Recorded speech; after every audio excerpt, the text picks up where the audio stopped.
Heritage Distilling Company. Number 12 handling great judgment. Seahawks. Your lives as fast to everything Seahawks. Now here's your host, Danny O'Neill.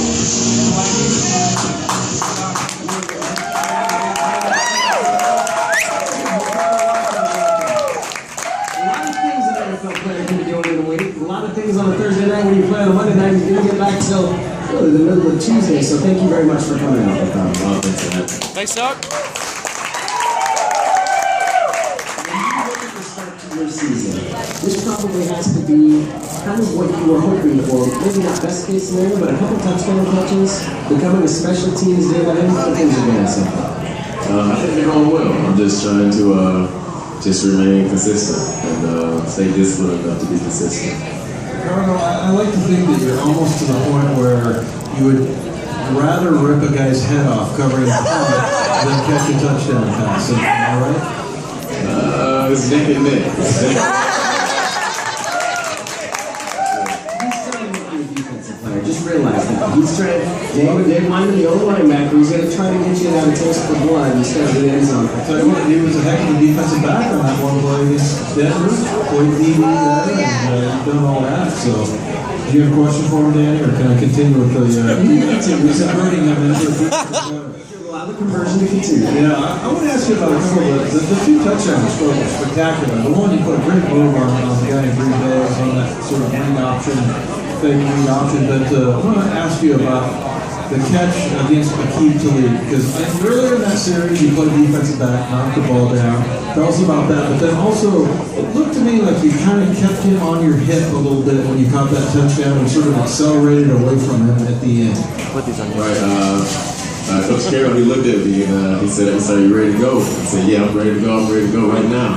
And he said, "Okay, let's go. We're going to double go right now." So I think, if I remember correctly, it was me and Paul Richardson in the game.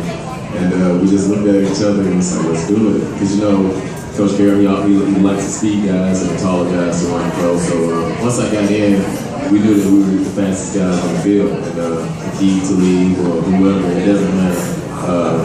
Nameless faces and nameless characters. So once Russell threw the ball in the air, he threw it to me. So Coach Carroll said, once the ball's in the air, it's your ball. So once it was in there, we got toward the goal line. I felt him trying to push me out, so I was just trying to maintain and stay in bounds. And then I jumped up and I caught it. It came down, and the fans were amazing. I couldn't.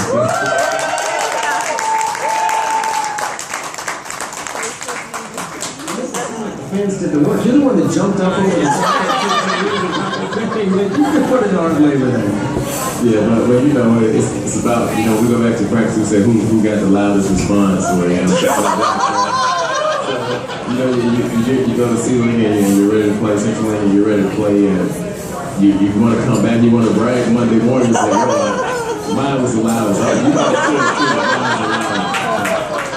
I love that. Speaking about competition, you guys have a little competition, like on the kickoff team, the punt team, like who's the first guy down the field, and I think you guys probably get points or something like that. But talk about that, how that kind of inspired you, and you know, you guys there on the special teams. It's just another way the coaches just make the game fun for us. We have a lot of games inside the game. We're competing against it ourselves, not against the opponent. So. The balls kick off and they time you're 40 from the start to the first 40 yards, and then we actually had a kill zone and a hard head zone and all that. So, we timed it 40. So initially, it's who has the fastest 40 off the line, and then who's the first person across the goal line, even if it's a fair catch or whatever. Ricardo Lockette is with us here at Seahawks Weekly. It's at Pearl Bar and Dining. Did you get a little something to eat before you came up here? I did. It was delicious. What did you have? Salmon and They've got a great menu here. It's $6 happy hour there on trays. The happy hour items that they have. I know that there are some Berkshire pork sliders as well as some salmon, short ribs. Pork belly. Fantastic. And there were fried oysters. I think the deep fried oysters. My favorite part was spiked tomato this evening. It's Pearl Bar and Dining. Spiked tomato. Here in Bellevue, Lincoln Square. Ricardo, we saw last year when you started kind of being determined on the corporate transform. And you saw a little bit, I believe what you told me is you have no regard for the corporate transform. Not at all.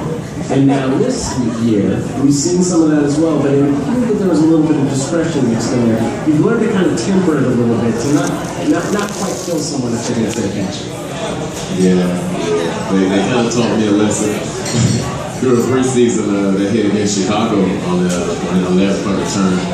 But, I mean, I don't really think about it that much during the game. It's like, once the ball is kicked, I'm just trying to get down there as fast as possible. As soon as the ball hits his hand, it's go time. How do you manage that, though? Because it's got to be really hard. You're trying to get down there as fast as you can. You've also got to be aware of what he's doing. You can't get there before the ball does, and you can't get him if you can't. How hard is it to juggle all those variables? It's not that hard. You got to run extremely fast to get there as soon as the ball gets there. So my goal is just I'm actually trying to keep the ball there, which is almost humanly impossible. So if I feel I can get somewhere close to that, I feel like I can be there right when the ball drops. So I'm just watching his hands, I'm watching his eyes. So as soon as his hand starts raising, I know the ball is coming. Because other than that, he's just moving around. Once I see these hands start to move, that's when I really take my shot. Ricardo, how much do you talk to Ryan during the week, your punter? Because you guys got to work sort of in concert there. I mean, he can't kick it too far, and then you tell him, hey, you kick it and I'll run and go get it. How much do you guys communicate about that? Well, pretty much is he's trying to hang the ball in the air as long as possible, because he can outkick us easily. He has a huge leg. Are you sure about that? Wow, Ricardo, I'm surprised he's conceding his points. So, yeah, I don't think there'll be a little. He's got a big leg. You're fast.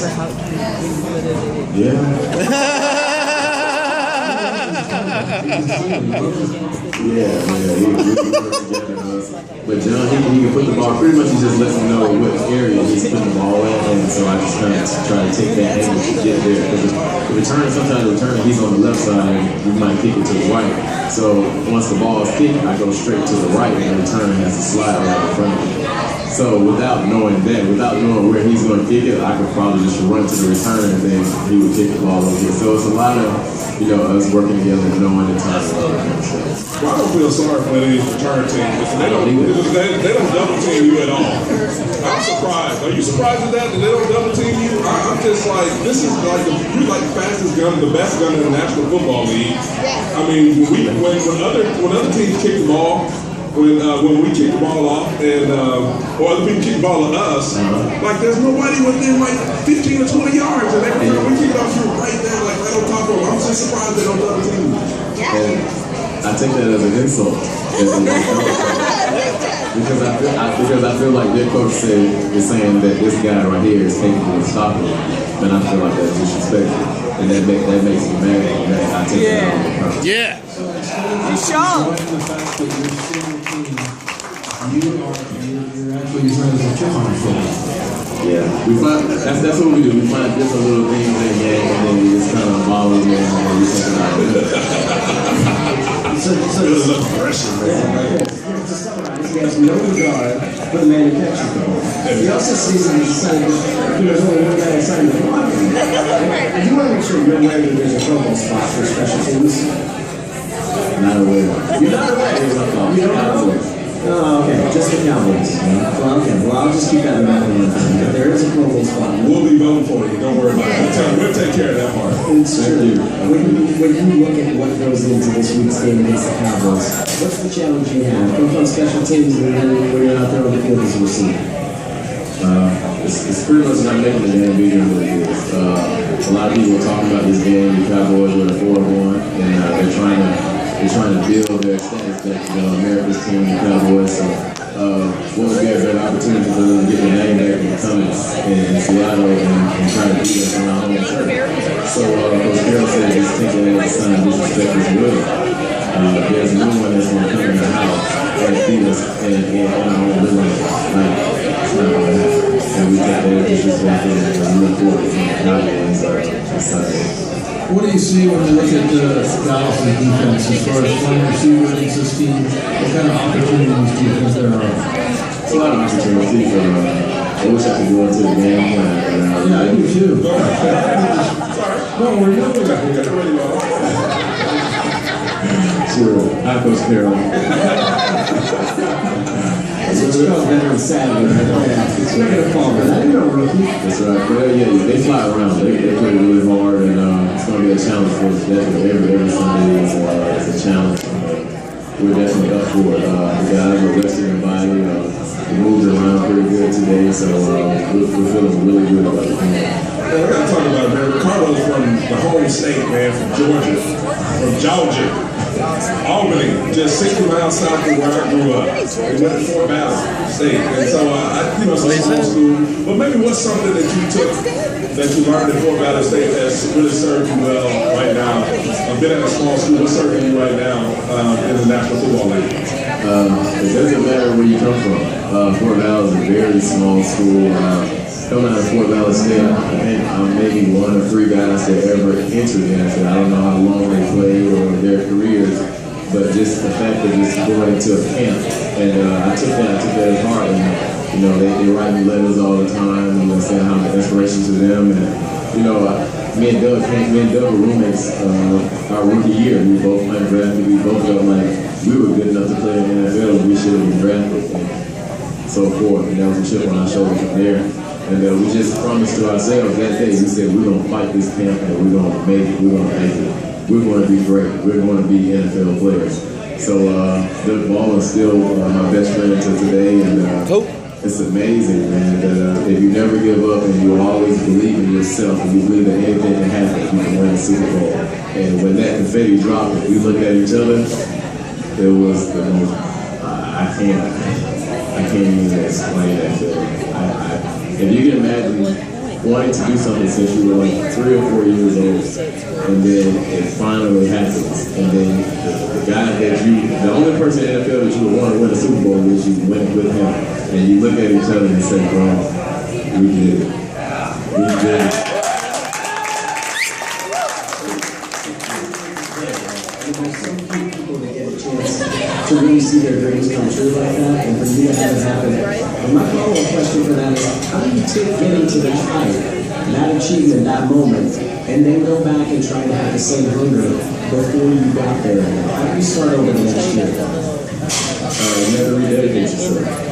You remember how it felt. You remember the hard work that it took to get there. You realize that it wasn't that bad. You realize that you could do it again.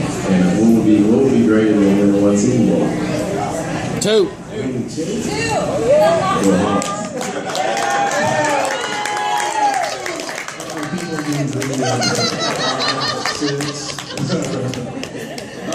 It was rumored that you had a nasty association with a certain player that we don't like to talk about this town, Colin Kaepernick. You still hang out with Colin? I understand he's a good guy. I mean, we all love the game here. I understand he's a pretty good kid. He's a great guy.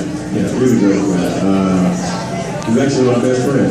Doug is my best friend here. Just like Fabi, he's my best friend. And we actually talk almost every day. And he texts me before a game. I text him before his game, wish him good luck. Unless we're playing each other. But he's really a great guy. He works really hard. And you have friends in college and you have friends in high school, and you both have dreams of going to the NFL. And unfortunately, he went to the wrong team. Yeah. He's still my friend. Well, you guys got the right quarterback here. And let's talk a little bit about what it's like playing on the same team with that guy. I mean, the play is never dead, right? And as a receiver, you just got to find a way to get open. Right. So one of my biggest plays is scramble. We work on scramble every single week. Like, we have different plays that we put in every week, but every week we work on scramble. So we just kind of pack the ball, and Russ kind of takes a snap, and we run around for a while, and he runs to the right, and we run around and run to the left. It's all Run around. It takes so long to explain, but the play is never over. Russ is short, as you all know. So we're standing behind all these guys, and we're just running around. We just got to keep looking up because the ball is going to pop out of nowhere. Sometimes you don't know if you're on the right side, you're on the left side. It's hilarious. So we just run around and we run around.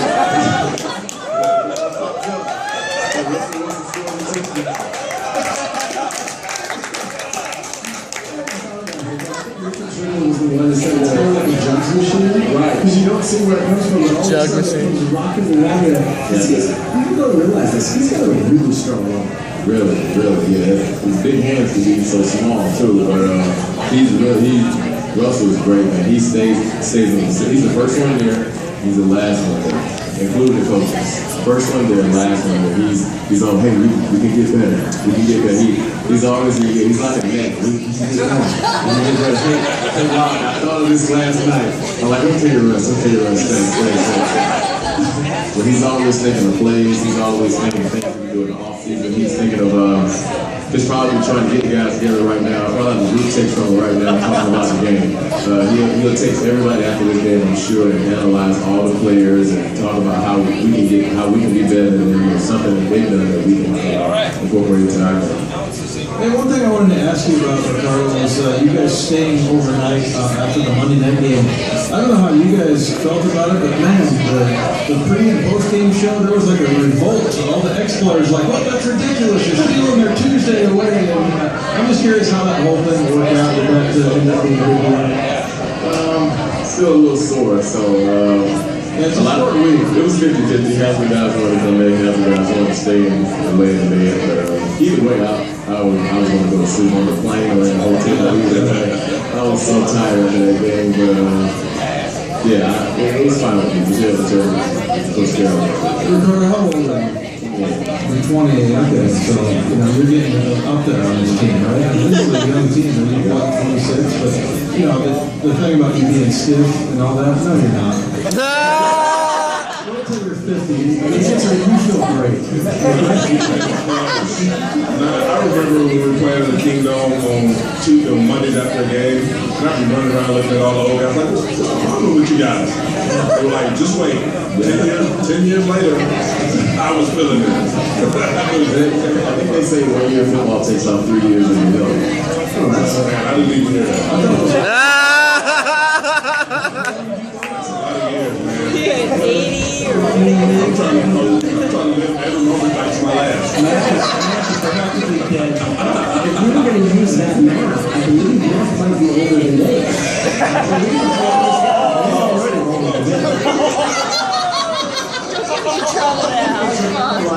Here at Seahawks Weekly down at Full Bar United. We are going to be giving away 2 tickets to Sunday's game. Ricardo, the one thing I do want to ask you about, because you do walk a unique path to get here. And I know John Shannon was talking about the scouting combine, which you went to from Fort Valley State, that just looking at your physical tools, your times, your running the hands drills that you did, that you evaluated you as the number 2 receiver, just based on the combine workouts. I don't know if he's ever told you that. But I'm wondering what, in your development, what was the key to getting to fulfill that potential that you showed in the combine? What was the key to becoming to a point where you can become now here in your 4th year a really consistent producer? I think the difference is just knowing football.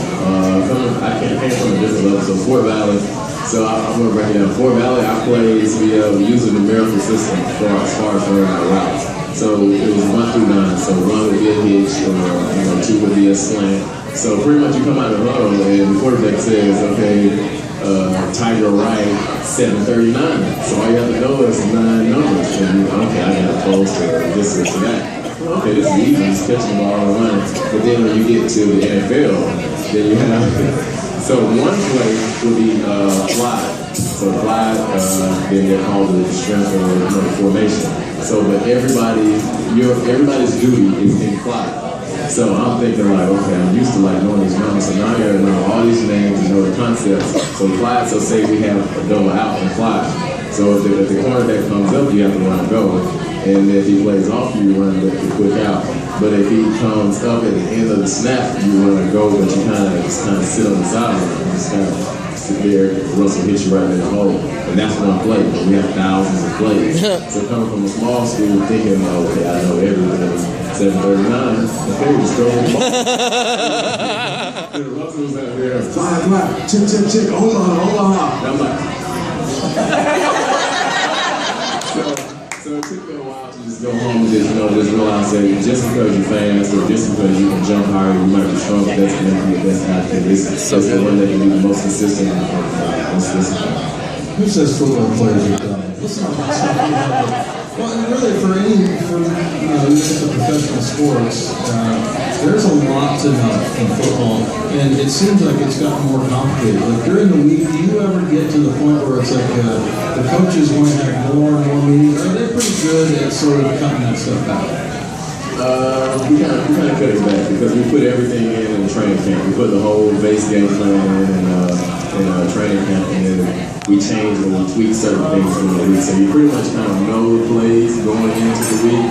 Except for if they switch a couple things around, that's when you have to go on top of it. So it's really not that bad. The hardest part is making it through training camp when your body's breaking down and you're mentally breaking down. And it's like, oh man, here we go again, here we go again, here we go again. It's really hard to think about once your body starts to fatigue.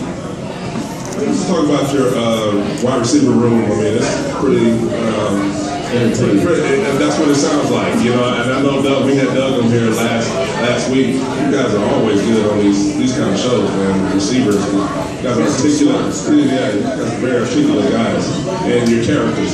But maybe just talk about what it's like in your locker, in your heat room sometimes. Okay, so here's the deal. Kimmy Brown, which is our coach, great coach. Kimmy sits in the back of the room. There's a big projector right here.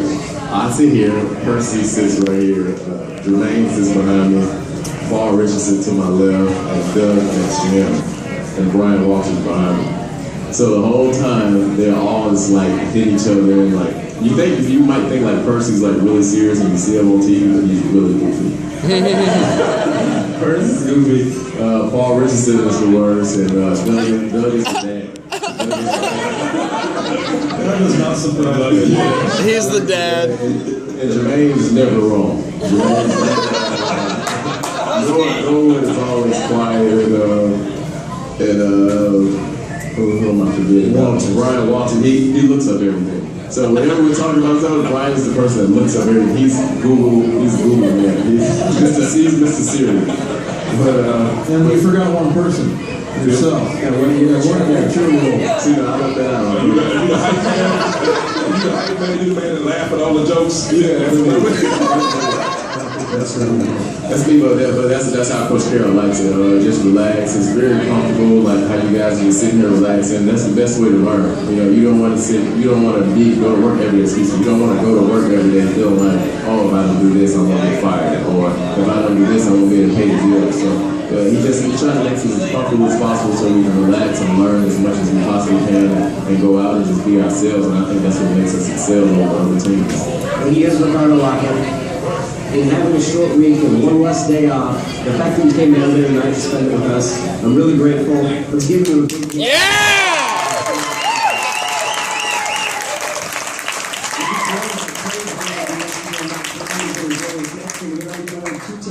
sometime in the next 30 minutes here from Pearl Bar down in Bellevue. Seahawks weekly on 710 ESPN.